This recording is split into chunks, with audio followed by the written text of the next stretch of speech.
نحمده ونصلي على رسوله الكريم اما بعد فاعوذ بالله من الشيطان الرجيم بسم الله الرحمن الرحيم رب اشرح لي صدري ويسر لي امري واحلل عقدة من لساني يفقهوا قولي فاقم وجهك للدين حنيفا فطرة الله التي فطر الناس عليها لا تبديل لخلق الله ذلك الدين القيم ولكن أكثر الناس لا يعلمون منيبين إليه واتقوه وأقيموا الصلاة ولا تكونوا من المشركين من الذين فرقوا دينهم وكانوا شيعا كل حزب بما لديهم فرحون.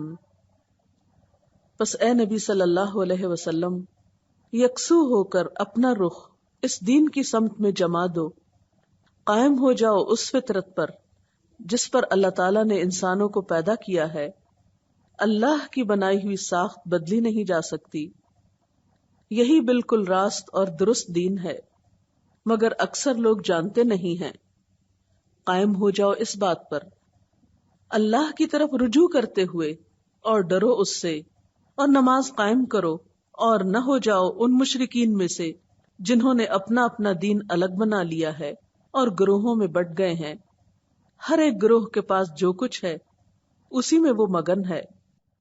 فَأَقِمْ، تو قائم کر لو۔ کس کو خطاب؟ نبی صلی اللہ علیہ وسلم۔ کیا قائم کرو؟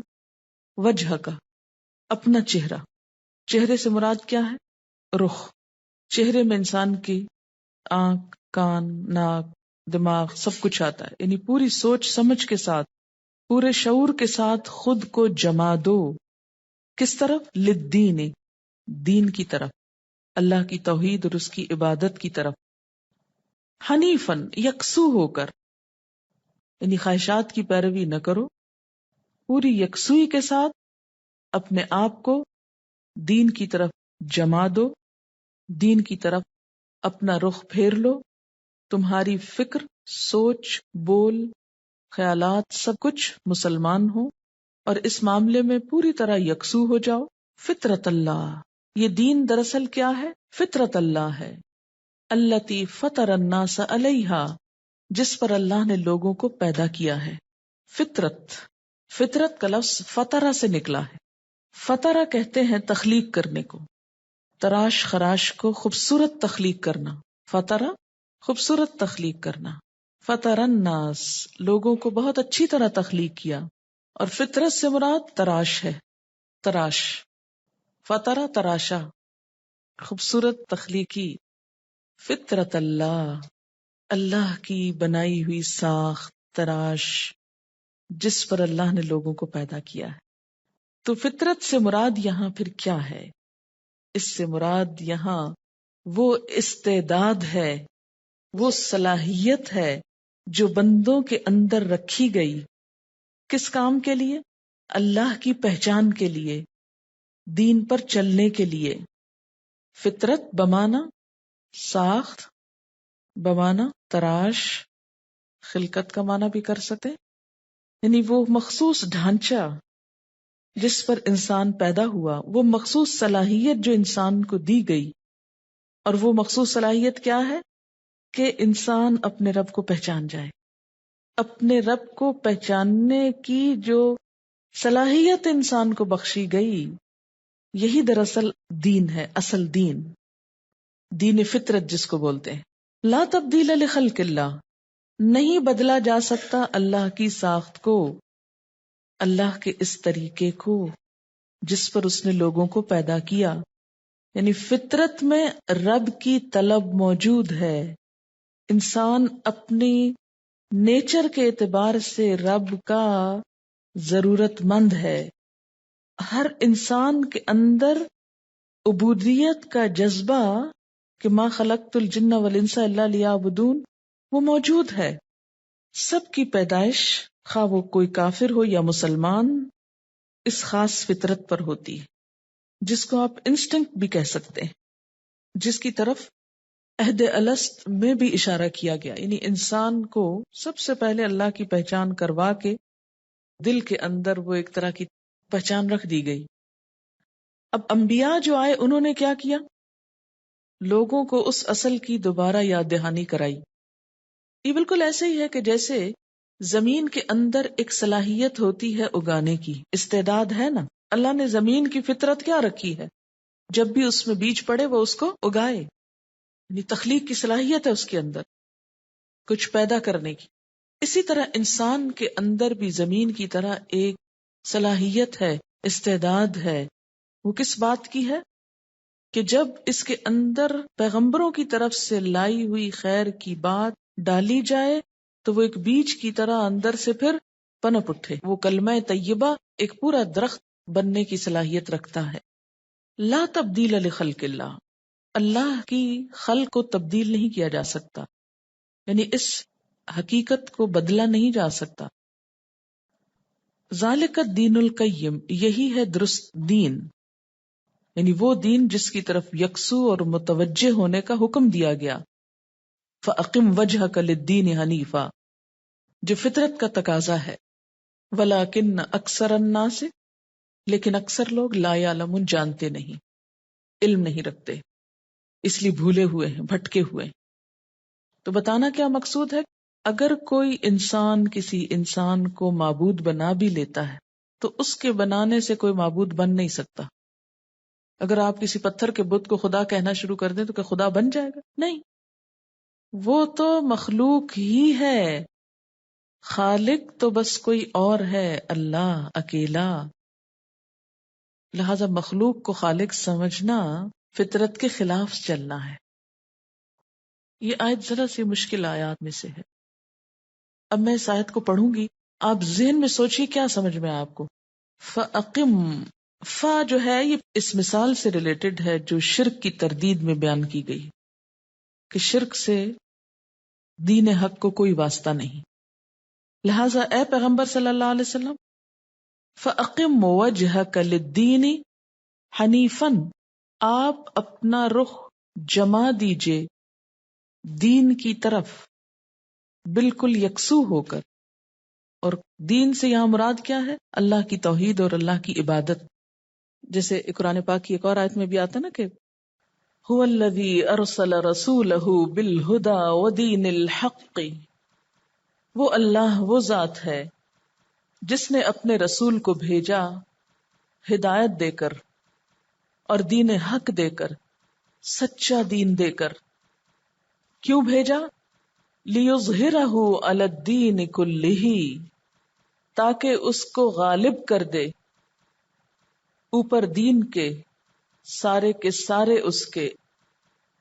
لیظہرہ، ظاہرہ کا مطلب ہوتا ہے ظاہر ہونا، اور علا جب آتا ہے تو غلبے کے معنوں میں آتا ہے، یعنی اس کو غالب کر دے علی الدین کلہ، تمام ادیان پر. یعنی دین کے نام پر جتنی بھی ایکٹیویٹی اس سے پہلے ہے اس سب پر اس کا غلبہ نظر آنے لگے.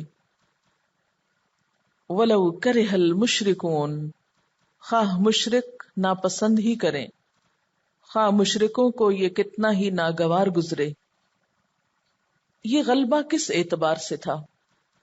نمبر 1 دلائل کے اعتبار سے. اور یاد رکھیے کہ دلائل کے اعتبار سے یہ غلبہ آج بھی دین اسلام کو حاصل ہے. پھر ایک وقت ایسا تھا کہ جب دنیاوی اعتبار سے، مادی اعتبار سے اور ایک رواج کے اعتبار سے بھی یہ دین دنیا میں غالب آیا، دنیاوی غلبہ بھی اس کو حاصل ہوا. آج اگر نہیں ہے، آج علمی اور دلائل کے اعتبار سے تو غلبہ ہے، لیکن عملی طور پر یہ غلبہ نظر نہیں آتا. یعنی دین اسلام کے مقابلے میں دیگر ادیان کے ماننے والے دنیا میں ابھرے ہوئے نظر آتے ہیں، اور اس کی وجہ بھی وہی ہے کہ لا یدینون دین الحق، انہوں نے سچے دین کو دین مانا ہی نہیں، یا دین کو سنجیدگی کے ساتھ لیا ہی نہیں. آج بھی اگر وہ اپنے دین کو پورے کانفیڈنس کے ساتھ لیں تو ان کا غلبہ یقینی ہے، کیونکہ اس میں سچائی ہے. آپ جانتے ہیں کہ حضور صلی اللہ علیہ وسلم جب دنیا میں آئے تو خود جزیرۃ العرب میں طرح طرح کے دین تھے. مثلا مشرکین عرب کا ایک دین تھا جس کو وہ دین ابراہیمی کہتے تھے. یہود کا ایک دین تھا جسے وہ دین موسیٰ کہتے تھے. نصارہ کا ایک دین تھا جس کو وہ دین مسیح کہتے تھے. کرائسٹ سے کرسچینٹی، جوڈا سے جوڈائزم، یہودیت. یہ سب دین کیا تھے؟ یہ وہ تعلیمات نہ تھیں جو ابراہیم علیہ السلام نے یا موسیٰ علیہ السلام نے یا عیسیٰ علیہ السلام نے دی تھی. وہ تعلیمات جو تھیں ان سب کا نام کیا تھا؟ اسلام. ابراہیم علیہ السلام جو دین لائے تھے وہ بھی اسلام تھا. موسیٰ علیہ السلام اور عیسیٰ علیہ السلام جو دین لائے وہ بھی اسلام تھا.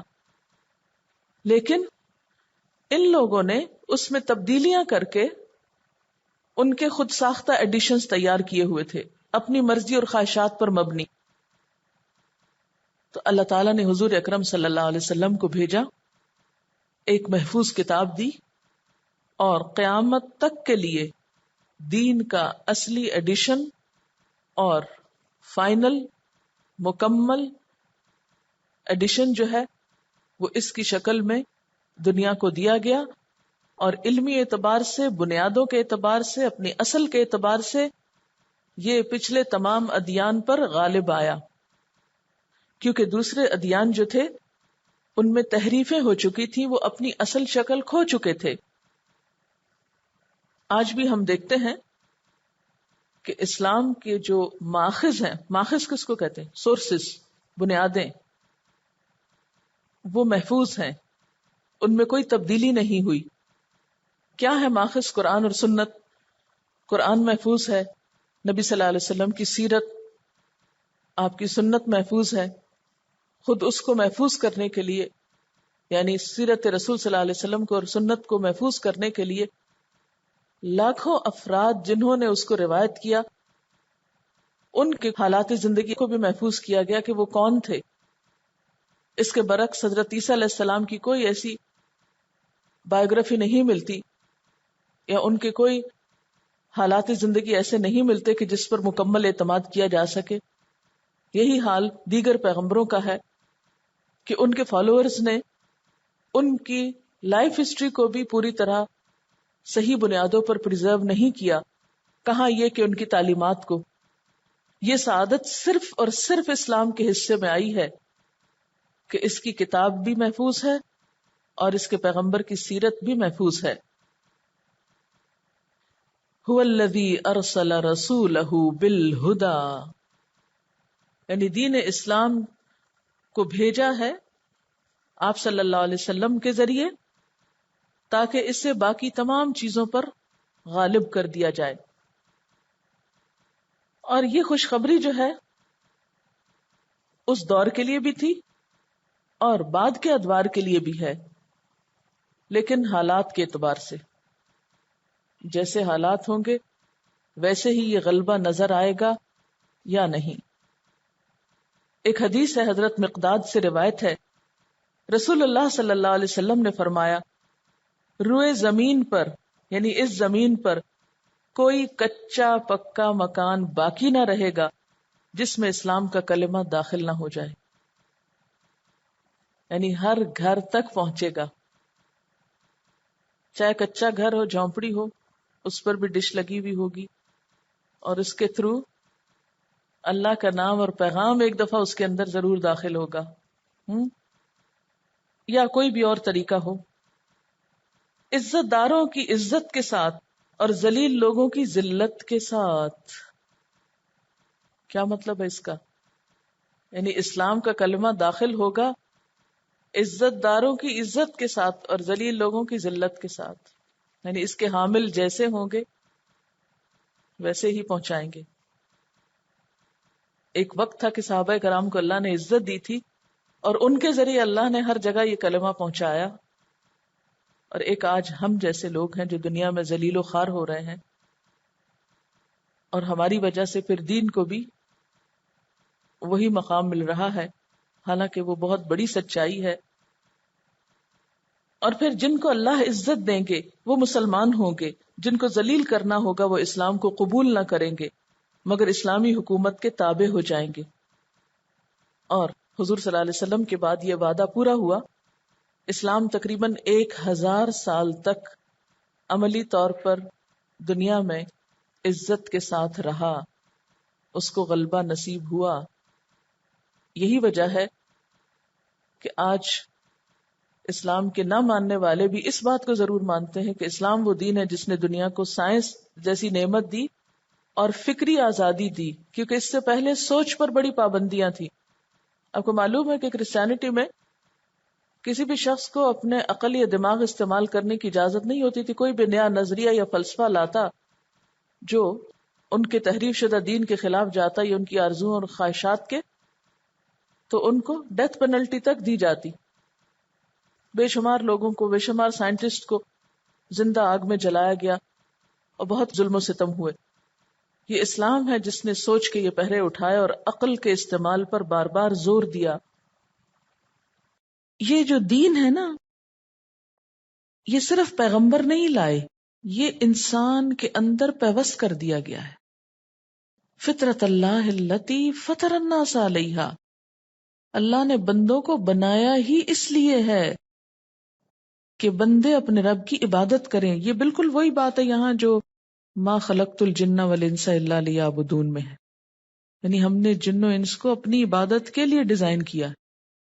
خلق کا معنی یہاں کیا؟ تراشا ہے. یعنی لا تبدیل لخلق اللہ، اللہ کے اس قانون میں کوئی تبدیلی نہیں ہو سکتی. اس کا یہ مطلب نہیں کہ دنیا میں کوئی شخص غیر اللہ کی عبادت نہیں کر سکتا، تو کر سکتا ہے، لیکن اصل فطرت وہی رہنی چاہیے یا رہے گی. قبولیت اسی کی ہے جس پر انسان کو پیدا کیا گیا، مطالبہ انسان سے وہی ہے. اسی لیے کہا جاتا نا کہ کل مولود یولد علی الفطرہ، ہر مولود، ہر بچہ کس پہ پیدا کیا جاتا ہے؟ فطرت پر. فَأَبَوَاهُ يُهَوِّدَانِهِ أَوْ يُنَصِّرَانِهِ أَوْ يُمَجِّسَانِهِ، پھر اس کے ماں باپ ہیں جو اسے بعد میں عیسائی، یہودی یا مجوسی بنا ڈالتے ہیں، اسے غیر فطری طریقے کی طرف لے چلتے ہیں. اس کی مثال ایسی جیسے آپ صلی اللہ علیہ وسلم نے فرمایا کہ ہر جانور کے پیٹ سے پورے کا پورا صحیح سالم جانور برآمد ہوتا ہے، لیکن پھر بعد میں کیا ہوتا ہے؟ اس کے مالک ان کے کان کاٹ دیتے ہیں. کوئی بچہ بھی کٹے ہوئے کان لے کے نہیں آتا.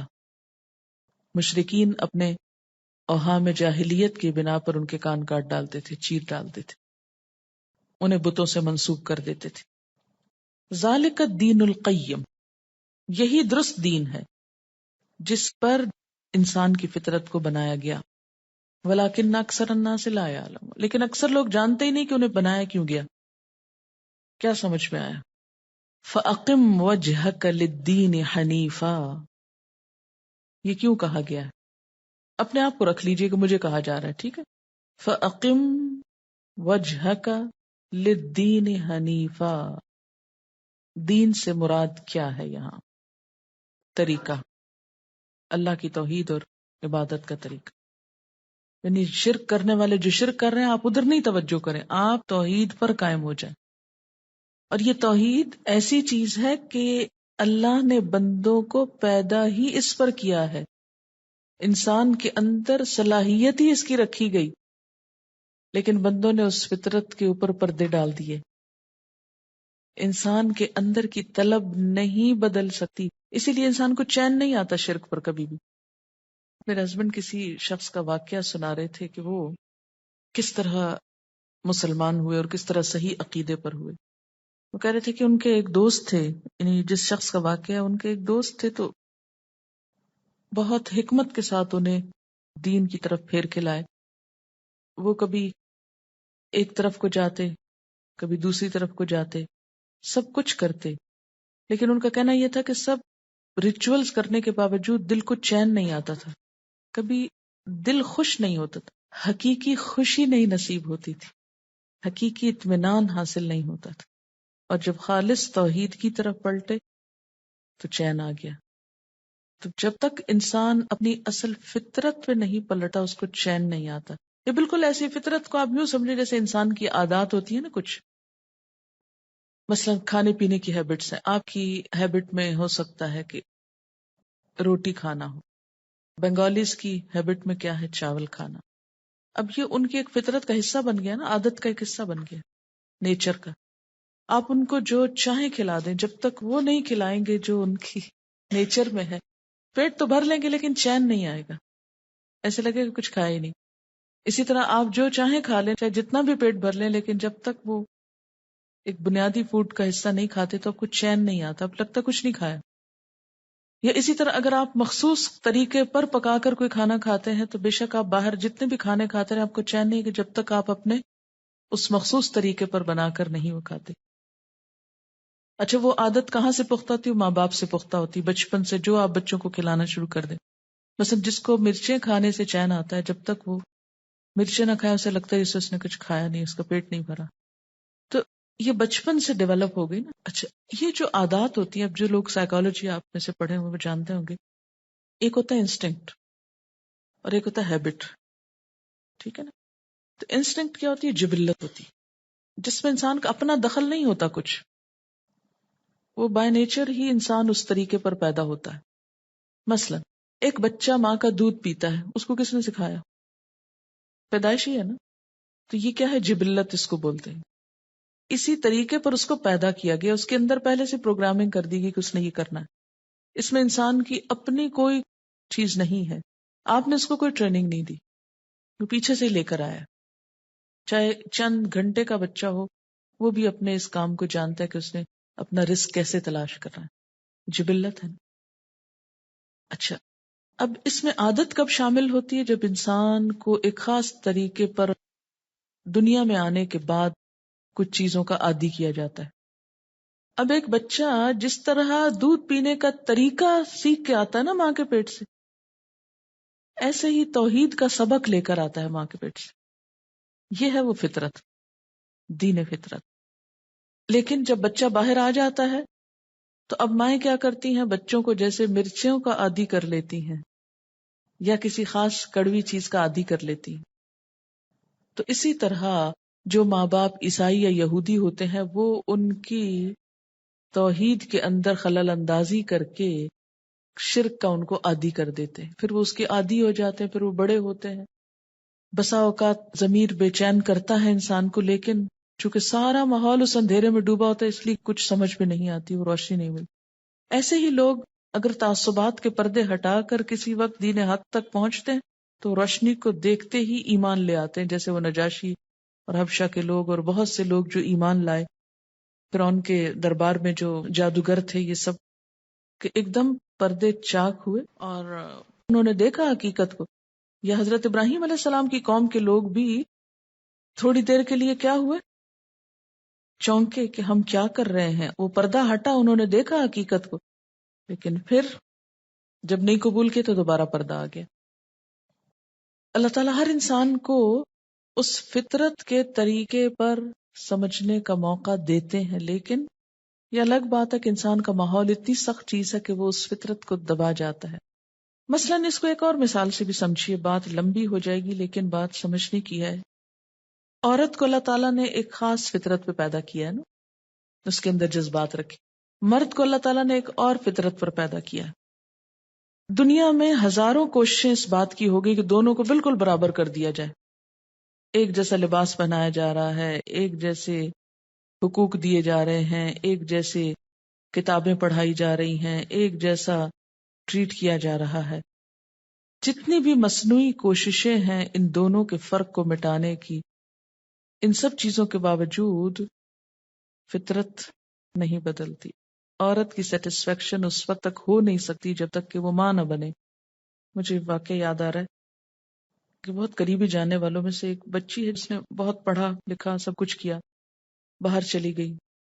اس وقت وہ امریکہ کی ایک بہت بڑی فرم میں ایک بہت بڑی پوسٹ پر ہے، لیکن مسلسل نشہ آور دوائیاں کھانے کی اس کو ضرورت ہے، کیونکہ سب کچھ اچیو کرنے کے بعد بھی ہر وہ چیز جو ایک کیریئر میں ایک شخص چاہتا ہے لیکن اس کو چین نہیں، سکون نہیں۔ وہ کئی دفعہ ایکیوٹ ڈپریشن کا شکار ہو چکی ہے۔ کیوں ہوئی؟ ایک انسان اپنی کامیابی کس کو سمجھتا ہے؟ بڑی ڈگری ہو، بڑی پوسٹ ہو، بڑا گھر ہو، دنیا میں نام ہو، شہرت ہو، سب کچھ موجود ہے جس کی انسان تمنا کر سکتا ہے، لیکن صرف ایک چیز نہیں، وہ کیا کہ شادی نہیں ہوئی اور فیملی لائف نہیں ہے۔ وہ سب ایک طرف ہے، لیکن اس چیز سے چونکہ جان بوجھ کے انحراف کیا گیا، کیونکہ کامیابی کس کو سمجھا گیا؟ یہ تو حماقت سمجھی گئی نا، بے وقوف لڑکیاں شادی کر لیتی ہیں، بچے پیدا کرنے لگتی ہیں، پاگل گھروں میں بیٹھی رہتی ہیں، اپنی صلاحیتیں ضائع کرتی ہیں۔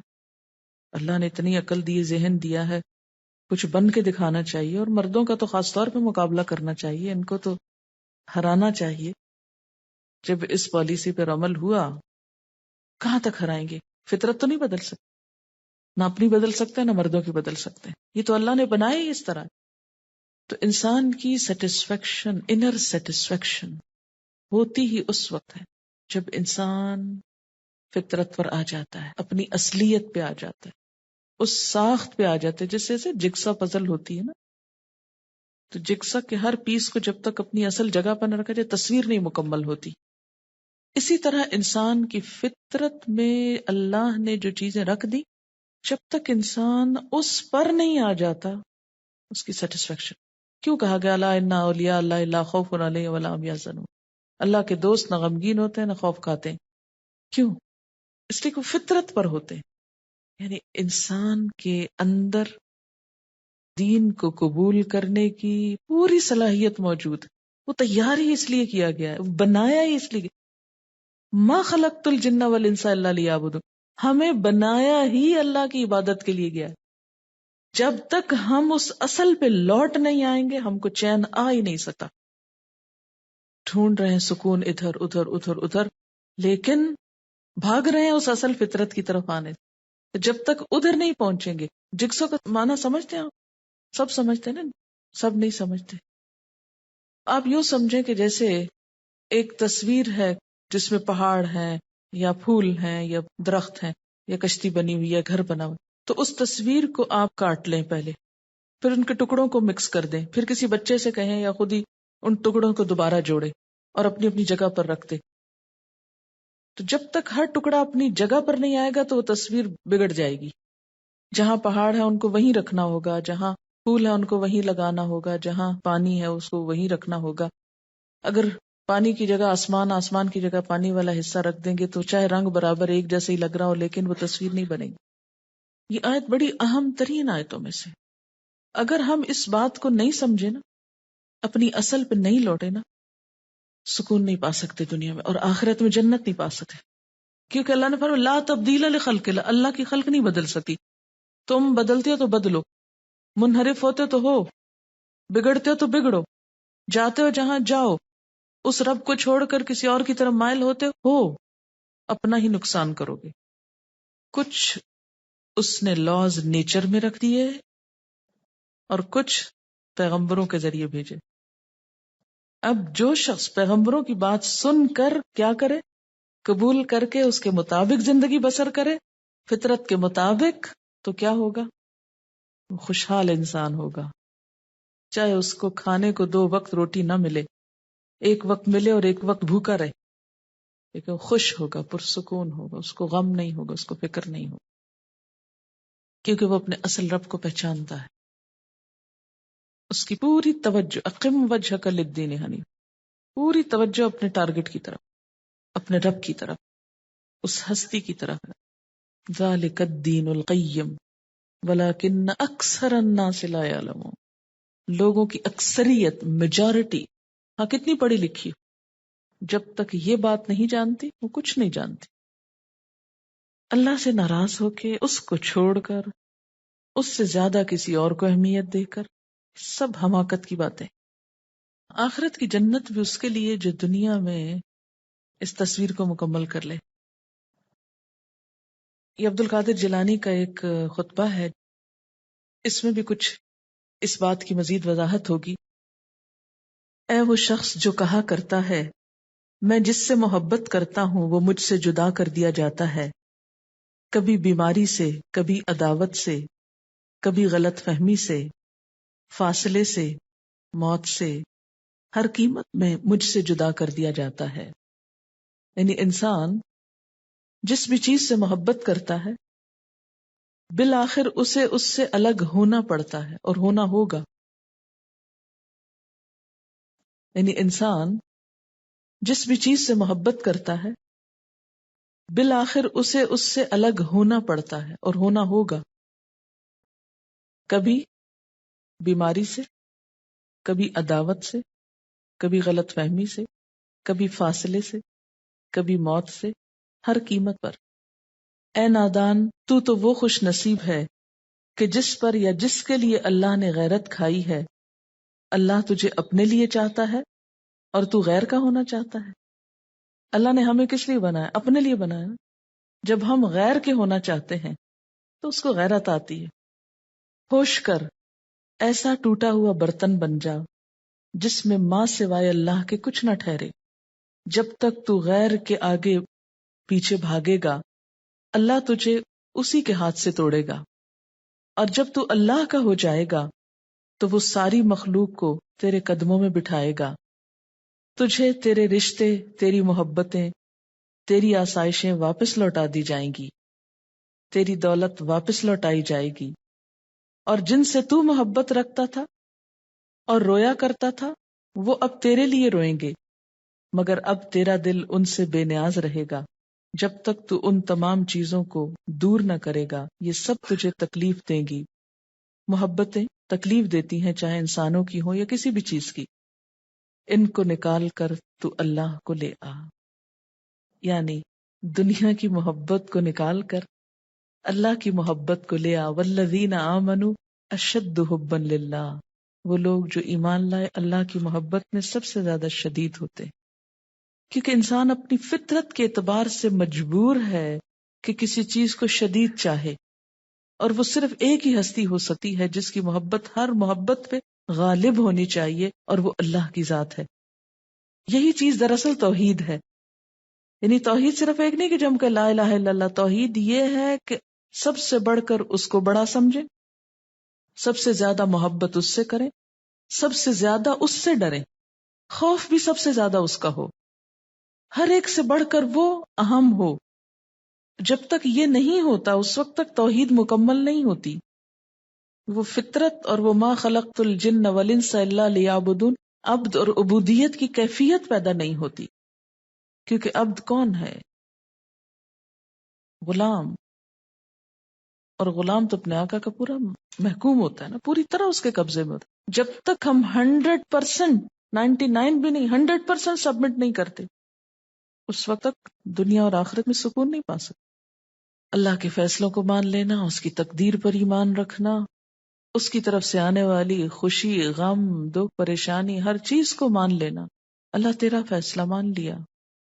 فَأَقِمْ وَجْهَكَ لِلدِّينِ حَنِيفًا، یکسو ہو کر. یکسوئی کیا ہے؟ کہ اللہ تعالیٰ کی ذات اس طرح، یہ بالکل ایسے نہیں جیسے مثلاً یہ سفید بورڈ ہے، اس کے اوپر ایک سیاہ نقطہ ہو تو اس کو آپ غور سے دیکھتے چلے جائیں اور اس کے بعد آنکھ بند کریں تو آپ کو کیا نظر آئے گا؟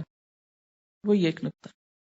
یعنی اس طرح اقم وجہک، اتنا زیادہ یکسو ہو جاؤ، قائم کر لو جس میں کوئی حرکت نہ ہو، کوئی ادھر ادھر دیکھنا نہ ہو، کچھ نہیں، بس صرف اس کی طرف، صرف اس کے ہو جاؤ. یہ ہے اصل توحید. فَأَقِمْ وَجْهَكَ لِلدِّينِ حَنِيفًا فِطْرَةَ اللَّهِ الَّتِي فَطَرَ النَّاسَ عَلَيْهَا.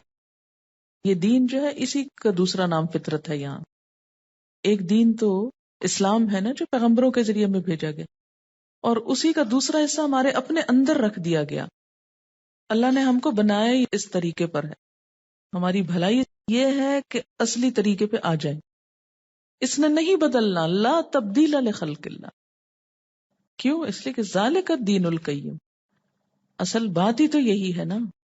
یہ کیوں بدلے؟ حقائق نہیں بدل سکتے، ہم کو بدلنا ہوگا، اور جو نہیں بدلے گا خود ٹوٹ جائے گا، خود ختم ہو جائے گا. فیصلہ کر لیں کیا کرنا ہے. ڈاکٹر بننا، انجینئر بننا ضرورت ہے معاشرے کی، اس سے کوئی فرار نہیں، کوئی شک نہیں اس میں، نہ اس کا انکار ہے. لیکن یہ مقصد زندگی نہیں. ہم نے اپنی نسلوں کے ساتھ ظلم کیا کیا؟ ان کو یہ زندگی کا ایم دے دیا، میں کیا بنوں گا، یہ بنوں گا، یہ ٹارگٹ ہو گیا، بس یہ اچیومنٹ. اور ہوتا کیا ہے، وہ سمجھ یہ بیٹھتے ہیں بچے معصوم کہ جب ہم یہ بن جائیں گے نا تو اللہ دین کا چراغ ہاتھ میں آ جائے گا اور ہر مشکل کا حل مل جائے گا. لیکن جب وہ بن چکتے ہیں، وہاں پہنچ چکتے ہیں. جو ایک خوابوں کی دنیا نظر آتی تھی تو سخت مایوسی ہوتی کہ اس کے لیے سب کچھ کیا. میری 3rd بیچ کی اسٹوڈنٹ تھی اور کچھ حالات کی وجہ سے اس کو چھوڑ کے تو کوئی اور ڈگری کرنا پڑی، چھوڑ کے چلی گئی. MCS کیا شاید، اس کے بعد ایک جگہ پر کام کر رہی ہے ایز اے کمپیوٹر آپریٹر کا، یا معلوم نہیں کیا وہ ڈیزگنیشن. لکھتی ہے کہ madam although I have done masters and really seen the world, the people, their attitude and their double standards, and to tell you the truth, I really feel now that this world is really nothing. The education, money, status, we are all after all this. This struggle is really useless. اصل میں ہوا یہ کہ جب یہ ہمارا internet launch ہوا تو میں نے ان سے کہا کہ پچھلے جتنی بھی کوئی میلز ہیں ان سب کو وہ بھیجو. تو اس کو وہ ویب سائٹ ملی اور اس نے تھوڑا قرآن کو دوبارہ سننا شروع کیا، اور پھر وہ پچھلے اور اگلے کو کمپیریزن کیا کہ ایک یہ زندگی تھی اور ایک وہ زندگی ہے. سب کچھ اچیو کر لیا ہے، جاب کر رہی ہے، سیلری ہے، سب ہے، لیکن وہ جو دل کا پیس اور اطمینان اور خوشی اور سکون وہ نہیں ہے. اور خاص طور پر ایک عورت کے لیے تو ان سب چیزوں میں سکھ نہیں ہے، کیونکہ اللہ نے اسے کمانے کے لیے بنایا ہی نہیں. یاد رکھیں، اللہ نے عورت کو کمائی کے لیے نہیں پیدا کیا. ہاں اگر اس پہ کوئی ہارڈ شپس آ جائیں، اس کی مجبوری ہے، وہ ایک الگ بات ہے، لیکن یہ سب اس کی فطرت کے خلاف ہے. ہم سب اپنی بیٹیوں کو کس کے لیے تیار کر رہے ہیں؟ انڈیپینڈنٹ ہو جائیں، خود کمانے لگیں. بیٹوں کو نہیں سکھا رہے کہ ان کو لک آفٹر کریں، رشتہ داروں کو نہیں بتا رہے، مردوں کو یہ ٹریننگ نہیں دے رہے کہ وہ بہنوں، بیٹیوں، بیویوں کی کیئر کریں. غیر فطری کام پہ ہمارا سارا زور ہے کہ عورت کو اس کام کے لیے تیار کر دیا جائے تو خود کما سکے. اس بیچاری سے یہ بوجھ تو اٹھایا نہیں گیا کہ اس کے حصے کے بچے کوئی اور جنم دے اور شوہر کی خدمت کوئی اور کرے. یہ کام بھی اسے خود ہی کرنے، اور اس کے ساتھ مردوں والے بھی پورے کام اور پورے جاب آورز کرنے. ایک غیر فطری کام لیا. پھر مغرب نے اس سے بڑھ کے ایک اور ظلم کیا کہ عورت کو ماں نہیں بننے دیا، عورت کو بیوی نہیں بننے دیا، اس کو ایک شو پیس، ایک سیکس آبجیکٹ بنا کے رکھ دیا کہ جو جب چاہے اپنی ضرورت کر لے اور اس کے بعد اس کو پھینک دے. فیملی لائف ختم ہو کر رہ گئی. سنگل پیرنٹس کے نام سے جو سارا کلچر وہاں وجود میں آ چکا ہے، اکثریت جس سے سفر کر رہی ہے، تو انسانیت دنیا کو جہنم بنا چکی ہے اپنے لیے. اللہ تعالیٰ تو فرماتے ہیں نا کہ ان الدار الاخرۃ لہی الحیوان. یعنی صلاحیت ایک عورت کی صرف ایک ٹرک ڈرائیونگ کے اندر ہی استعمال ہو تو وہ اس کی صلاحیت ہے، اور گھر چلانے میں جو صلاحیت استعمال ہوتی ہے وہ کیا کوئی قیمت نہیں رکھتی. آخر یہ کیوں سکھا دیا گیا اس کو کہ جو تم گھر چلا رہی یہ تو بالکل ہی احمقانہ کام ہے. آج ہر عورت شرمندہ ہے اس بات پر اگر وہ صرف گھر کو لک آفٹر کر رہی ہے. ہم نے کیوں یہ نفسیات پیدا کر دی، کیوں یہ سوچ معاشرے کے اندر عام کر دی؟ ہمارے معاشرے میں بھی یہ ایک عام سوچ ہے کہ وہ عورت جو صرف عورت ہے وہ کچھ نہیں ہے. عورت کے اندر پہلے تو عورت ہونے کا احساس کمتری پیدا کر دیا گیا. تم عورت، تم کمتر چیز، تم تو کوئی چیز ہی نہیں ہو. ایک فوج بھی نوکروں کی وہ سکون نہیں دے سکتی جو ایک فیملی کے اندر ایک بچے یا شوہر دے سکتا ہے. پہلے عورت کو یہ احساس کمتری دی گئی کہ تم عورت ہو، پھر اس کو یہ سکھایا گیا کہ مرد بنو، پھر تمہارا کوئی نام ہوگا اور تمہاری کوئی ویلیو ہوگی، اور یہ کہہ کر اس کو ان کاموں پہ لگا دیا گیا جن پہ لگنا اس کی ضرورت نہ تھی. اگر ہم کچھ بھی مصنوعی ریزنز کی وجہ سے یہ مصنوعی پیدا کر دیں نا، ہمارے معاشرے کی ایک ضرورت بنا دی گئی کہ جو عورت نوکری کرے تو تبھی گھر چلے گا. ان مصنوعی ریزنز کی وجہ سے ہم نہ مانے اس اصل کو تو نہ مانے، لیکن فطرت نہیں بدلے گی.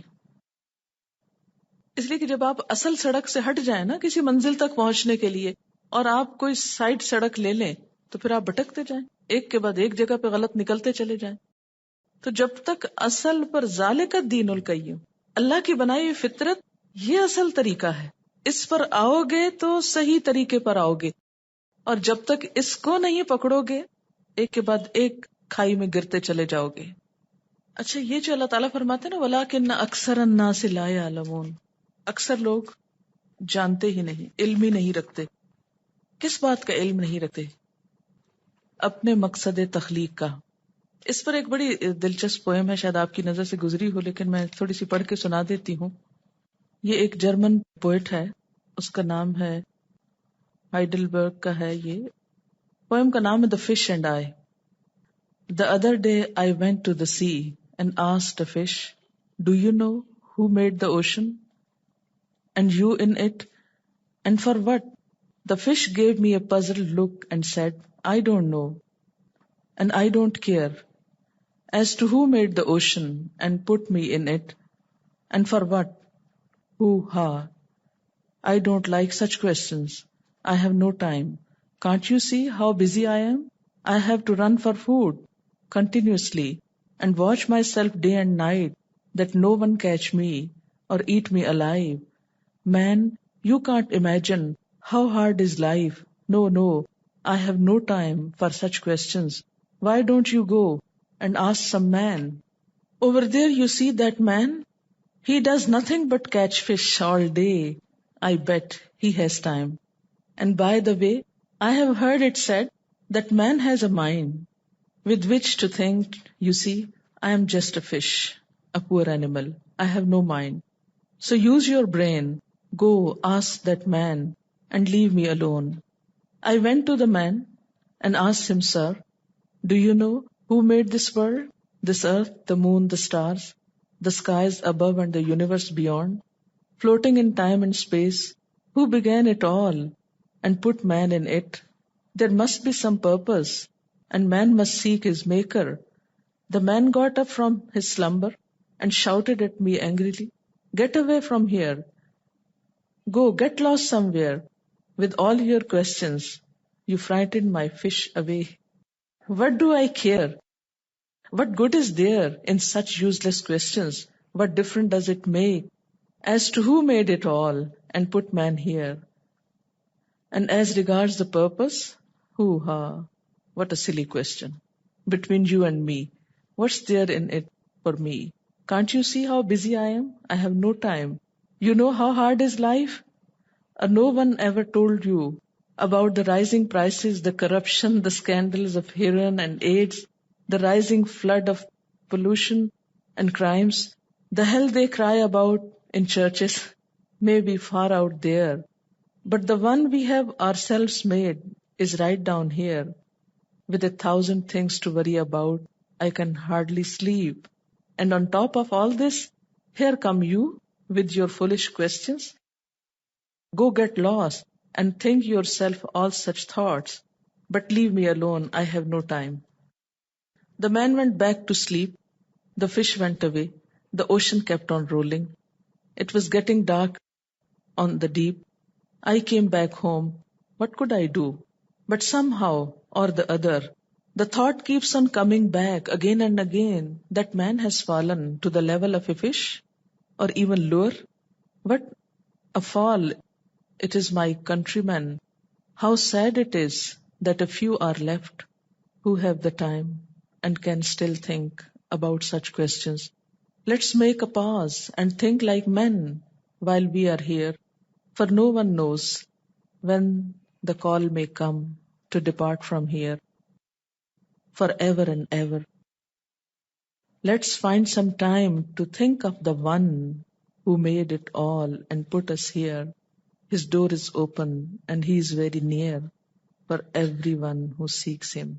تو بات یہ ہے کہ ہم میں سے اکثر لوگ اس مچھلی پکڑنے والے کی طرح ٹائم نہیں رکھتے یہ سوچنے کا کہ ہم یہاں کیوں بھیجے گئے اور ہمیں کیا کرنا ہے، کیونکہ ہم سب بہت مصروف انسان ہیں. ایک مچھلی پکڑنے والا بھی مصروف ہے اور ہم بھی جن جن کاموں میں پڑے ہوئے ہیں وہ سب مصروفیت کے. تو بات یہ ہے کہ جب تک لوگوں کو جھنجھوڑیں گے نہیں، جگائیں گے نہیں، اور جھنجھوڑنے میں یہی چیز کام آئے گی کہ ہمیں یہاں سے جانا ہے، پلٹنا ہے. ہم یہاں بیٹھ نہیں سکتے، نہ بھی سوچے تو بیٹھ نہیں سکتے، ہمیں جانا ہے باہر. توحید انسان کی انسٹنکٹ جبلت میں شامل ہے، جیسا کہ عہد الست سے بھی ثابت. پیغمبروں نے آ کے صرف وہ عہد یاد کروایا. اسی لیے تبلیغ کرنے کا طریقہ جو ہے نان مسلمز میں اسٹریٹ فارورڈ ہونا چاہیے. جب آپ اسلام کی دعوت دیں تو سیدھا اسلام کی دعوت دیں، اور اس یقین اور امید کے ساتھ کہ یہ اسلام دراصل اس کے اندر چھپا ہوا ہے، مجھے صرف پردہ ہٹانا ہے اور حقیقت کی پہچان کروانا ہے. لیکن چونکہ ہم خود دین پر پورے یقین، ایمان، اعتماد کے ساتھ جمے ہوئے نہیں، انٹلیکچوئل انویژن کا شکار ہو کر، فکری غلامی کا شکار ہو کر ہم اپنے ہی دین کی بہت سی حقیقتوں کے بارے میں شک میں پڑے ہوئے ہیں. جب ہم شک و شبہ کا شکار ہیں تو اس کا نتیجہ کیا ہے کہ ہم کسی کو بھی اسلام کی بات بتاتے ہوئے شرماتے ہیں، ڈرتے ہیں، جھجکتے ہیں، خوف کھاتے ہیں، اعتماد کی کمی کا شکار ہوتے ہیں، کیونکہ ہمیں یقین نہیں ہوتا کہ ہم سچ کہہ رہے ہیں. تو جس دن یہ آیت سمجھ آ گئی، فطرت اللہ التی فطر الناس علیہا لا تبدیل لخلق اللہ، اوریجنل دین، اصل دین نکال کر اسے جب آپ لوگوں کے سامنے پیش کریں گے تو جن لوگوں کی فطرت سلیم ہوگی وہ اسے بہت جلد قبول کر لیں گے، خواہ وہ خود مسلمانوں کے اندر سے ہو یا غیر مسلمز کے اندر سے. ضرورت ہے اصل دین نکال کے پیش کرنے کی، کیونکہ اللہ تعالیٰ نے فرمایا ذالک الدین القیم، یہ ہے درست دین، اصل دین، کہ جو توحید پر قائم ہو. چونکہ ہم مسلمانوں کے اندر فکری بگاڑ کے نتیجے میں بہت شرک آ گیا، جس کی وجہ سے ہم اپنے دین کو دوسروں سے الگ نہ رکھ سکے. دوسرے ادیان کی بہت سی چیزیں ہم نے اپنے اندر جو جذب کر لی، اس کے نتیجے میں ہم دوسروں کو اس دین کی طرف بلانے کے قابل ہی نہیں رہے. اصل دین ایک ہی ہے. یہ جو فرقے اور جماعتیں اور گروہ بندیاں اور اختلاف اور انتشار ہوا، یہ کہاں سے ہوا؟ جب انسانی افکار اس میں داخل ہوئے، جب انسانوں کی سوچ اصل دین پر غالب آ گئی. قرآن یہ کہتا نہیں، میری عقل تو یہ کہتی. تو اب آپ کی اگری کرنے یا نہ کرنے سے کچھ نہیں بات بنتی، اس لیے کہ آپ کو تو اتھارٹی نہیں کہ آپ کچھ اس میں اپنی طرف سے نکال ڈال سکیں. وہ اتھارٹی تو کسی اور کے پاس ہے، اور وہیں سے آپ کو یہ سمجھنا ہوگا کہ اصل دین کیا ہے. اسی وجہ سے لوگوں کے اندر ایک انتشار کی سی کیفیت ہوتی. اتباع سنت کے اوپر بہت سٹریس میں نے کیا 2 وجوہات کی وجہ سے. ایک تو یہ کہ بدعات بہت زیادہ عام ہو گئی ہمارے معاشرے میں، جنہوں نے اتنا وقت استعمال کر لیا ہے مسلمانوں کا کہ اصل کام کرنے کے لیے وقت ہی نکل گیا. وہ وقت ہی کوئی نہیں کہ اصل کام کریں، کیونکہ بدعتوں کے ریچولز پورے ہوں گے تو کوئی اصل چیز کی طرف جائیں گے. دوسری بات یہ کہ فقہی اختلافات اور انتشار جو پیدا کیا گیا ہے نہیں تھا، لیکن اسے بنا دیا گیا، اس کی وجہ سے بہت سارے لوگ دین کے اصل پیغام سے ہی بھاگنے کی کوشش کرتے ہیں، اور دین کا بس اتنا حصہ لے لیتے ہیں جو ان کو سوٹ کرتا ہے، ان کو فائدہ ہے، اور یہ سوچ کے جی اس معاملے میں فلاں یہ کہتے فلاں یہ تو میں کیا کروں، لہذا میں کچھ بھی نہ کروں. جیسے پیچھے بھی بات ہوئی کہ لا علمی بہت سے مسائل کو جنم دیتی ہے، اور اسی طرح دین کے اندر خود ساختہ اختلافات جو لوگوں کے اوپینین کی وجہ سے عموماً پیدا ہوتے ہیں، وہ بہت سے کنفیوژن کو جنم دیتے ہیں. آپ دیکھیں کہ نبی صلی اللہ علیہ وسلم کے زمانے میں ایسا کوئی کنفیوژن نہیں تھا، ابتدائی دور میں ایسا کوئی کنفیوژن نہیں. جتنے بھی فقہائے کرام ہیں، علماء کرام ہیں اول دور کے، وہ آپس میں ایک دوسرے کے دوست ہیں، استاد شاگرد ہیں، محبت کا رشتہ ہے ان کے درمیان. امام شافعی امام مالک کے پاس رہتے ہیں، امام مالک ان کو امام ابو حنیفہ کے 2 شاگردوں امام ابو محمد اور ابو یوسف کے پاس بھیجتے ہیں علم حاصل کرنے کے لیے، اور پھر امام احمد بن حنبل جو ہے وہ امام شافعی سے استفادہ کرتے ہیں. ان کے درمیان کوئی اختلاف نہیں، کوئی نفرت نہیں، کوئی عداوت نہیں، کوئی بغض نہیں، کچھ بھی نہیں. ایک دوسرے سے تعاون کر رہا ہے، اس کے پاس بھیج رہا ہے کہ جاؤ اب یہاں جو کچھ میرے پاس تھا وہ تو لے لیا، اب جا کے فلاں سے لو. کیا آج یہ اخلاق مسلمانوں کے اندر موجود ہے؟ کہیں پائیں گے آپ؟ اچھا، اس کا نتیجہ کیا ہوا کہ مسلمانوں کے اندر دینی اختلافات نہیں تھے. نقطہ نظر کا فرق ہونا وہ ایک الگ چیز ہے، لیکن ایسا اختلاف جو آج کے دور میں فرقہ واریت کی شکل میں اور ایک دوسرے کے اوپر کافر اور فاسق کے فتوے لگانے کی شکل میں صادر ہوا، یہ چیز نہیں پائی جاتی تھی.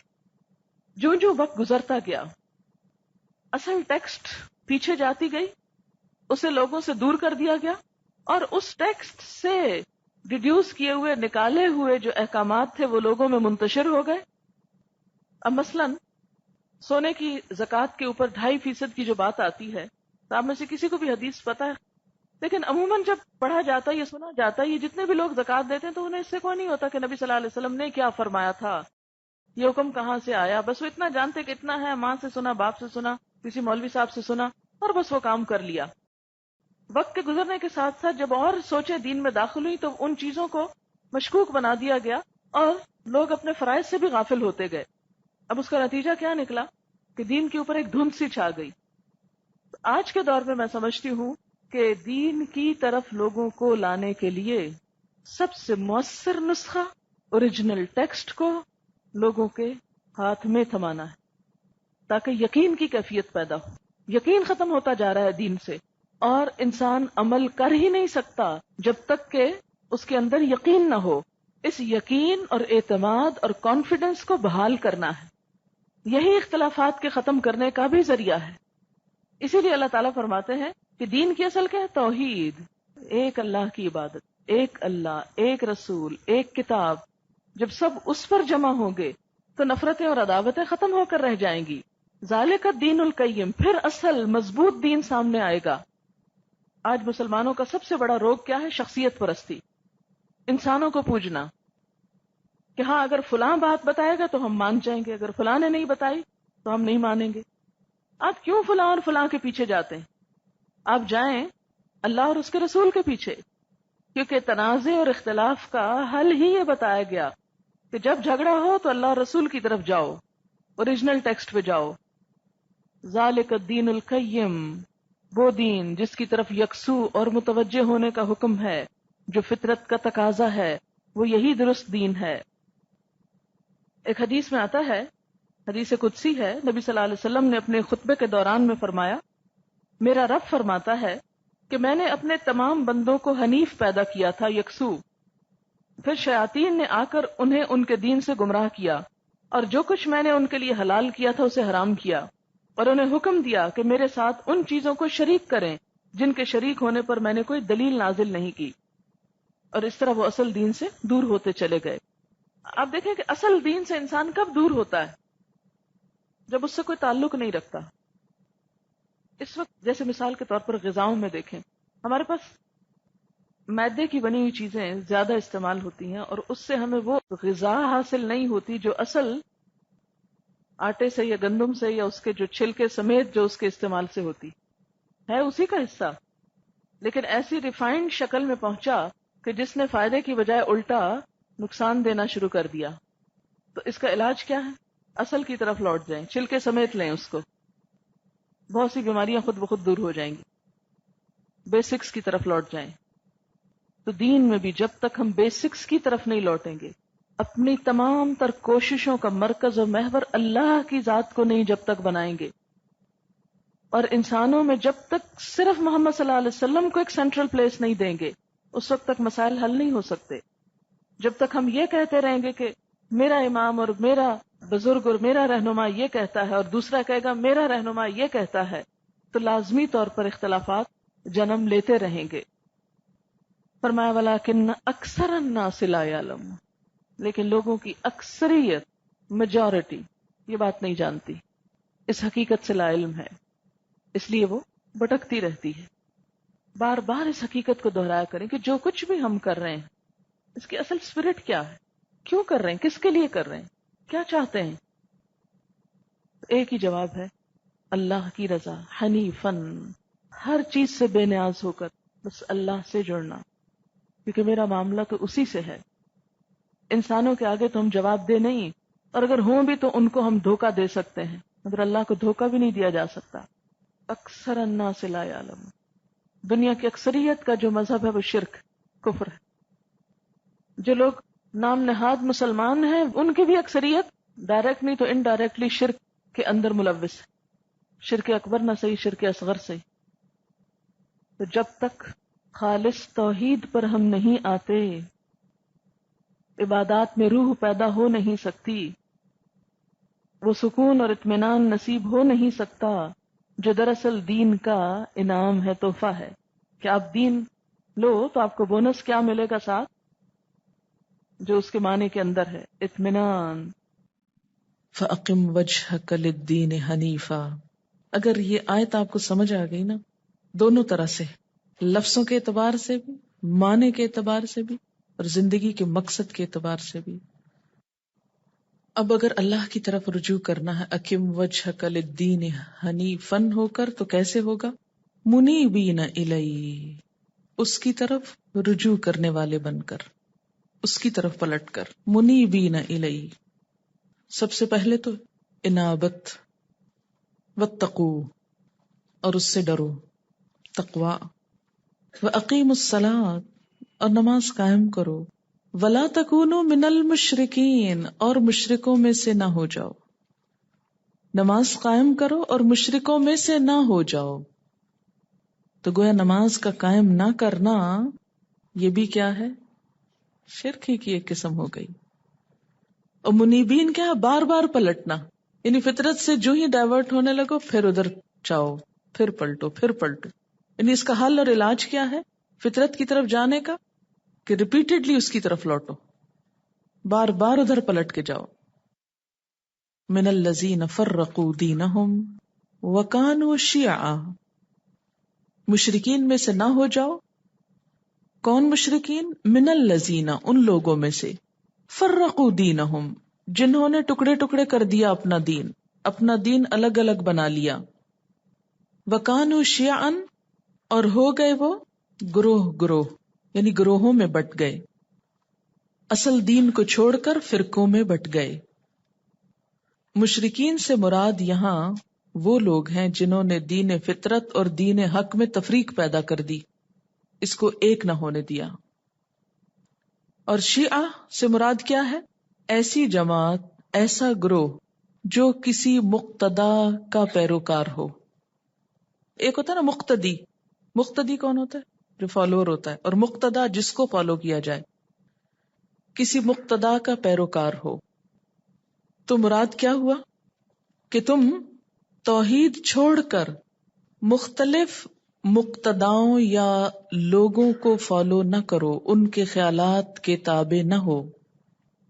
گروہ بندیاں کب ہوتی ہیں، فرقہ واریت کب ہوتی ہے؟ جب لوگ ایک اللہ کو چھوڑ کر، دین فطرت کو چھوڑ کر، انسانوں کے خیالات اور افکارات اور فلسفوں کے گرویدہ ہوتے ہیں.